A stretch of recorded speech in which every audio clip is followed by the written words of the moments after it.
If you've ever wanted to learn how to read a creek and the ground to discover where the best gold deposits are, or even where the most mediocre gold deposits are, in any given creek system, this is the video for you. Today, Fernie and I have been out using one of the world's fastest river sluices to process untouched virgin ground that's hiding behind this enormous bank. This is some of the gold that I managed to collect from my very short run, and it was all because of a very small observation I made about the soil and how the gold was deposited on this creek.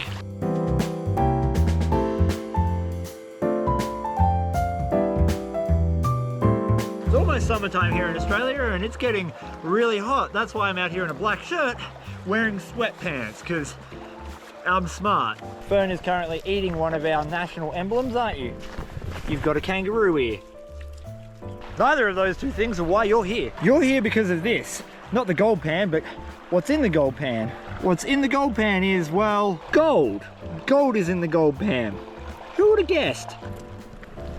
Me and about 30 million other people have been working this spot for the last several months, and I thought I'd give them some hot tips on where to prospect next. This section in here has been very kind to me for gold and garnets, but that spot's pretty much done now. All the good stuff, the premium Italian hand stuff, I've managed to work out over the last several weeks. But would you believe it? We've had floods over the last couple of days from big thunderstorms rolling through, and it's revealed some new areas. Gold prospecting is 100% about erosion, and that is a shit ton of erosion. Literally that entire bank there has gold in it, but it's very minimal amounts of gold. You'd never really want to work the dirt that's up there, and that's why the old timers left it. But when it gets eroded into the creek, that little bit of gold gets reconcentrated into a lot of gold. That gold basically goes straight over where I've been finding the good garnets and the good gold. This edge here was covered up by, well, grass and embankment, and it was really difficult to dig through. But the floods have removed a lot. And so now I've got access to gold that wasn't accessible before, and a lot of extra hard work in my future. Even though the floods removed a lot of the weeds, it undercut it. And now I've got to do a Pantene Pro V ad where I'm attempting to wash my roots. Violence solves a lot. Hopefully this. Oh, why? I will absolutely work this, just not this pan, because I've already got dirt in it. It'd be good to separate the two to know if there is gold in this and if it's worth the effort. The gold price is so high at the moment that every flake in your pan's worth like 5 to 10 cents. So if I got 20 flakes in a pan, I'd be pretty happy. Obviously, we always want more.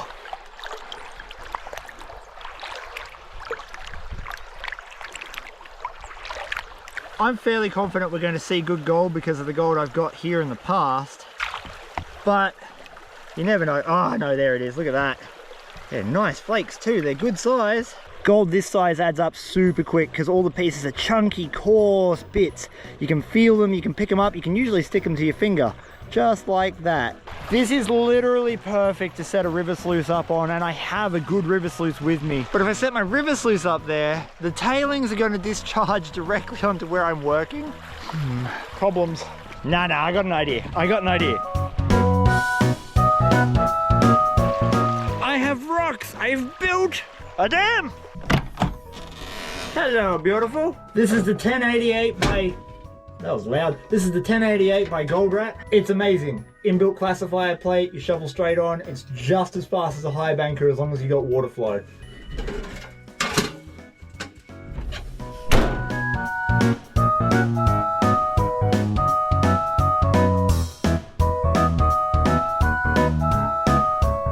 It's almost perfect, it'll do. That'll do, donkey, that'll do. I got my dam. A few tries later and I got the sluice running right. I'm super pedantic about getting that right. You don't have to, but it's my thing. So we went through a few iterations. Gotta grab my spoon. And for the next couple hours, my only job is walking pay dirt from here to over there.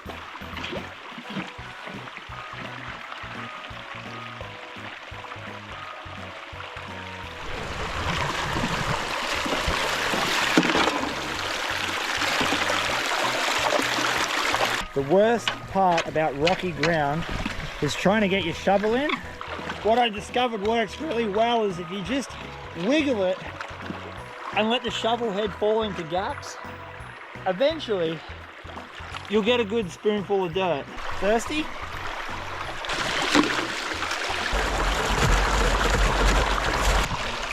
That is part of the reason that we're digging in this spot. Really interesting metamorphic bedrock. This is producing garnets, zircons, there's rumors of diamonds in the geological reports, and it's all coming out of this, including the gold. So, back with the others. Oh, before I forget, we better do this. We can wash that out now, that'll be easy. Sometimes roots have gold in them, sometimes they don't. Depends on how long the roots have been there. These grow really quickly, so I doubt they've been there for long. We've got to talk about clay, but specifically we've got to talk about how to reground. Rivers, streams, creeks change their course over time. These are called meandering river systems. You should have learned about this in high school, but if you're like me and you weren't paying attention, here's a rundown. Water is the main force that shifts soil on this planet. It has the ability to do things like carve the Grand Canyon. So a little bank like this is no worries for it. Over time, this carving action changes the course of the river. Where this is sitting today isn't where it was sitting 50 years ago, and nowhere near where it was sitting 200 or 300 years ago, or a few thousand years. If we look at any cross section of dirt like this, where we've got a river cutting its way through a channel, we can actually figure out where it went and what happened. Way up there, we have river gravel. That means at one point, the river was up there. It literally flowed at that point. Possibly even higher, but this might have been eroded off. Then we've got multiple layers of gravel, one here, separated by clay. The clay and silt is soil that's been deposited by big flood events that then turn into the new river bank as that river or creek changes course. So now the prospector's digging's here, and he's actually uncovered exactly that. In this cross section, we can actually see part of the old riverbank. This dark section is an organics layer. So this probably had grass and stuff on it before it was covered up by another flash flood. I know this was a flash flood because we're only getting silt debris and large boulders that aren't put in what is called imbricated gravel. Imbricated gravel is where all the rocks line up. They all point in the same direction. Flash floods put the rocks in however it wants.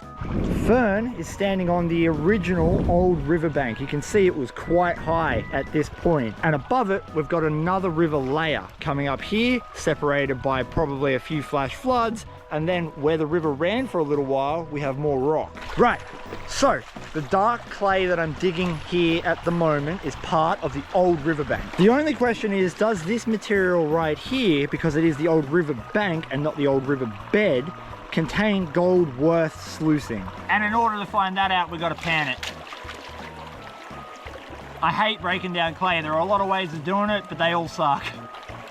1 million years later. Right, I could spend hours breaking that up. That's enough to tell me if there's good gold. If there's gold in this clay, it's because there was a flash flood, and that flood deposited some flood gold. But if I'm being honest, I'm not even seeing any black sand, so I don't think we're going to be in luck. Which is good, because I don't want to have to break that clay up. And we got literally not even a speck. We're chasing the layer that's underneath that clay, which is just a small scrap of the original riverbed. This is such a cool cross section. This is the old river bank that I was talking about, and underneath it is the decaying bedrock. That decaying bedrock, however, has river gravels in it. So this, in all likelihood, hasn't been touched before that bank was laid in. Let's see the difference. We should see some good gold in this pan. If we don't, we're wasting our time with that sluice. That'd make for a terrible video, wouldn't it? Will this be a pan I regret? This has a lot more black sand in it. Well, considering the other one had none in it, it's pretty easy to get more. The question is, does it have gold? Oh, it has heaps of gold. Oh yeah, look at that. Oh. The clay sitting on top of this had literally nothing, not even black sand. The dirt directly underneath that clay is loaded. This entire bank here is original virgin ground. They never worked it. It wasn't worth it for them with the gold price back in the day. So it's been eroding now for hundreds of years after the gold rush and redepositing that gold into the creek. And this spot here is part of that bank. It's just that it's eroded all the dirt off the top of it. So now I can access the good premium stuff on the bottom. Given that gold is now 4,000 Australian dollars an ounce, this right here is going to add up super fast for us. It's all about understanding those layers and figuring out how to read a creek.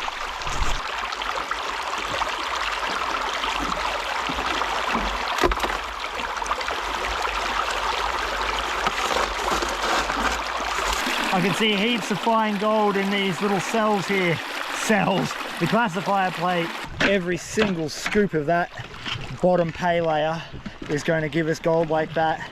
And if I can move enough dirt today, or at the very least, if I can procure enough of that type of soil, I'll be in for a multi-gram day.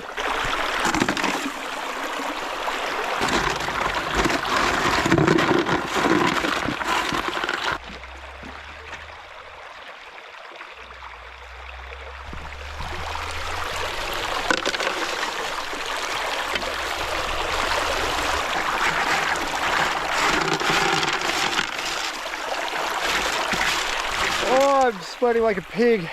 It is hot today. Hot. It's the first 30-degree day. I know that doesn't sound hot to most people, but the UV index in Australia is more intense than anywhere else in the world except for New Zealand. I know, Texas gets hot. I don't disagree with that. It's just I'm telling you now, the heat in Australia is different than the rest of the places around the world. Temperature isn't everything. UV means a lot. The sun's radiation is getting all up inside me.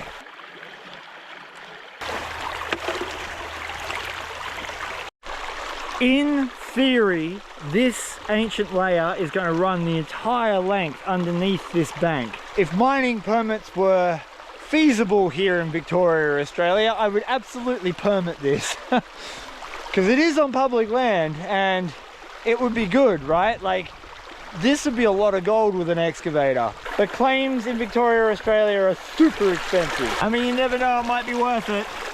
There's some good gold in the box now. Just because it's an ancient river layer doesn't mean that there's gold everywhere. Rivers followed the same rules back then as they do now. It's going to deposit gold in the right spots. I've opened up more ground. I need to know if there's gold in it. You could be an idiot savant when it comes to this stuff, finding gold, figuring out where it lays, but you're at the mercy of geology and time. So periodic gold panning is a must if you want to be a good prospector. It's very easy to overshoot your pay streak and run worthless dirt. With a little bit of luck, we'll see some more gold. Yeah, okay. Okay, we're probably at the tail end of where that pay streak is. We got gold, but that's not worth putting through the sluice box. I picked that layer up here. I got good gold all through here, and then as I get over here, it dropped off. So I think it's actually curving this way, which makes sense. It's closer to where the original bank is. If it's not going that way, and we think it's going that way, I had to take a test pan out of here to confirm. And as you might be able to see, there's a lot more black sand in here. A lot more. I found it. I found where it is. It's a glary. It's a super narrow pay streak. So I got to stay within a 1 foot band and I'll be on it, which means it won't take too long to work.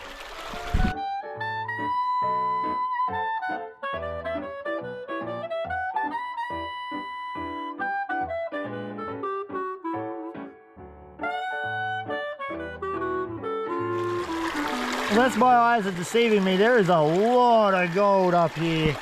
There is a heap in that mat. Oh yeah, there is. Holy crap. When you're getting pans like Fern's been getting all day, you don't need much. It adds up super fast because the pieces are coarse and you're getting like 50 or 60 of them every time you put a shovel down. It's actually wider than I thought it was. Every test pan is now looking like this. So, as long as I get the bedrock, I get that kind of gold. I've now been sluicing for about 4.5 hours, and the pay streak, while still there, is getting patchy and sporadic. Energy levels are low, test pans aren't showing consistent gold anymore. It's probably time to call it and go home and eat a whiskey. There is no doubt in my mind that there's more gold in this spot, and I'll definitely be coming back to hit it a little harder as long as no one else beats me to it. So I'm gonna pull the box and I'm gonna take a look at what's in there before heading home to clean it up properly. The hope is that we've put at least a few shovels in the box that had decent gold in them. And if not, well, maybe we'll get a couple of good garnets. And if not that, we'll have a little cry, just a little one. I've got a pile of very fine gold just here. I've got more gold over here. And from what I can see through the grate, there's gold in all the top cells. There is really good gold just there, all in a line, right where the grate ended. I think, oh, look at that bit. Look at that bit. That's a good bit. That's chunky. Oh, that cell's packed. Oh my God, that's packed. That's full. That bit's amazing. That's a good little picker. Look at that. Hell yeah, brother. This is that part that's exciting but also terrifying because I don't want to spill it. This is what we got. That's everything for today. All the test pans and all of the concentrates out of the sluice box. I can already see bits of gold on top. We're really not going to reduce this too much. I want to very carefully go through it at home. I'm just going to wash some of these blonde sands off so that we can reveal the gold. And that is a very valuable lesson. Always do your cleanups at home. I just want to see some of the gold. We'll definitely, oh my God, it's all through it. We're nowhere near the bottom. Oh, there's no way that's not virgin ground. There's no way that's not virgin ground. That is insane. Normally you don't see the gold sitting up that high in the dirt. It's always hard to show. Like, I can get excited now, but it doesn't mean much until you get it home and through a cleanup sluice or through a pan. There's shotgun pellets in here, which makes sense because we took some of the dirt from the center of the creek. Oh, that is a tail of gold. That is a proper tail of gold. My word. The best way you can help support the channel is to jump over to theoldmoldy.com.au. This is where I sell my pay dirt, where you can learn how to pan for gold just like this at home. And it's the actual gold we dig up on camera right here. We've also got gold nuggets, crystals, and merch all available up on the website. Now, upon cleaning up the concentrates, I discovered two things that I was kind of not expecting. I got good gold. I just didn't get as much gold as I thought I was going to get when I looked at it on the creek. Gold shrinks on the way home. I don't know why. I've been spending the last couple of days doing cleanups from all different panning and sluicing runs, and the one that we're interested in is right there. If you want to see where this gold came from, consider hitting the subscribe button, and if you're already subscribed, double check that you still are, because YouTube still be unsubscribing people without your or my permissions. What I discovered was that the paystreak was very narrow and I was off it more than I was on it. However, can we just take a minute to appreciate how beautiful some of these garnets are? When we were getting gold, we were getting good gold. When we were off it, we were off it. All the gold's ready to weigh up. We've got the scales teared off. We've got the mini pan ready, and we've got some beautiful nuggets in the top corner for you to stare at. I reckon I've got a little over a gram, 1.15. Leave your guess below. Don't cheat, get it in before we finish.